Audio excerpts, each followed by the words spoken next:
তোমার নাম?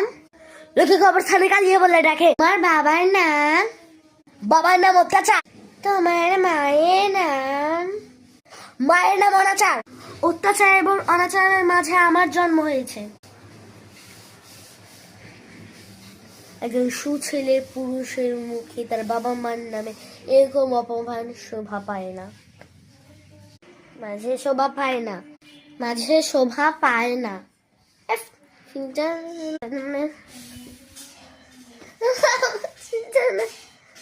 মা গো, কেন না? ওকে ওকে ওকে 3, 2, 1 লেটস গো। অত্যাচার অনাচারের মাঝে আমার জন্ম। আবার বলুন। অত্যাচার আমার মাঝে, আরে আবার বল। অত্যাচার অনাচারের মাঝে আমার জন্ম। হইছে হইছে।